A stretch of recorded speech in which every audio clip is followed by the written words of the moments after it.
নমস্কার, সপনা ওয়েক নিউজ নেটওয়ার্কে স্বাগত। রাত দখলের রাতে এই হাসপাতাল থেকে ও হাসপাতালে ছুটে বেড়ালেন শারীরিক নিগ্রহের শিকার নির্যাতিতা। চিকিৎসা পরিষেবা মিললেও অভিযুক্তের নামে এফআইআর দায়ের করতে গড়িমসি পুলিশের। দক্ষিণ 24 পরগনা জেলার বকুলতলা থানা এলাকার ঘটনা। উল্লেখ্য, বছর 30-এর যুবকের লালসার শিকার হন বছর 50-এর প্রৌঢ়া।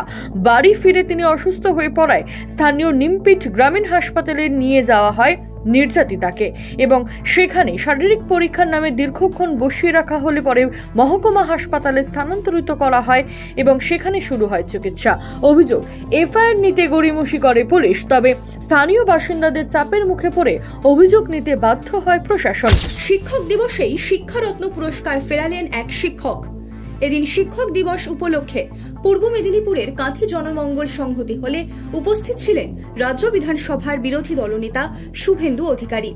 সেখানেই সাংবাদিকদের মুখোমুখি হয়ে বিজেপি নেতা জানালেন, আরজিকর কাণ্ডের আবহে 160 বছরেরও বেশি পুরনো কাঁথি হাইস্কুলের বর্তমান প্রধান শিক্ষক অরূপ কুমার দাস ফেরালেন রাজ্য সরকারের দেওয়া শিক্ষারত্ন পুরস্কার। অতি প্রাচীন স্কুল হচ্ছে 160 বছর পেরিয়ে গেছে। 165 বছর কন্টাই হাই স্কুল, তার নীতি প্রধান শিক্ষক। এর আগে আলিপুরদুয়ারের পরিমল রায় মহোদয়, তিনি শিক্ষক রত্ন ফিরিয়েছেন। নাট্য ব্যক্তিত্ব চন্দন সেন ফিরিয়েছেন। আজকে অরূপবাবু সেই কাজ করলেন একটা শিক্ষক দিবসের দিনে। গরু চুরি চক্রের 3 সদস্যকে গ্রেপ্তার করল হরিহরপাড়া থানার পুলিশ। গরু পাচারের সঙ্গে ওতপ্রোতভাবে জড়িত সীমান্তবর্তী জেলা মুর্শিদাবাদের নাম। এবার সেই তালিকায় নতুন সংযোজন, গোয়ালঘর থেকে আস্ত গরু চুরির ঘটনা। দীর্ঘ কয়েক মাস ধরেই রাতের অন্ধকারে জেলার সর্বত্র দাপিয়ে বেড়াচ্ছে গরু চুরির মাফিয়ারা। এদিন শেষমেশ পুলিশি তৎপরতায় হরিহরপাড়ার খোসালপুর এলাকা থেকে এই চক্রের 3 সদস্যকে গরু ও আগ্নেয়াস্ত্র সহ পাকড়াও করে পুলিশ। ধৃতদের নাম কাজু শেখ, মুজিবুর শেখ ও ইলিয়াস শেখ। ধৃতরা প্রত্যেকেই উত্তর 24 পরগনার বাসিন্দা। পুলিশ সূত্রে খবর, ধৃতদের সঙ্গে উত্তরপ্রদেশের পশু মাফিয়াদের যোগসাজশ রয়েছে। অন্যদিকে ঘটনার পর চাঞ্চল্য ছড়ায় এলাকায়।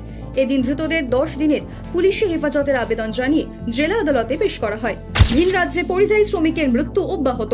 এবার হরিয়ানায় গণপ্রহারে মৃত্যু হল বাংলার এক পরিযায়ী শ্রমিকের। এ ঘটনায় অভিযোগের তীর স্থানীয় বিজেপি সমর্থকদের দিকে।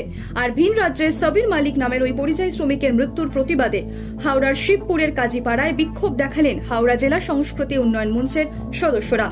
এদিনের বিক্ষোভ কর্মসূচিতে প্রধানমন্ত্রীর কুশপুতুল দাহ করার পাশাপাশি এই খুনের ঘটনার দোষীদের ফাঁসির দাবিও তুললেন বিক্ষোভকারীরা।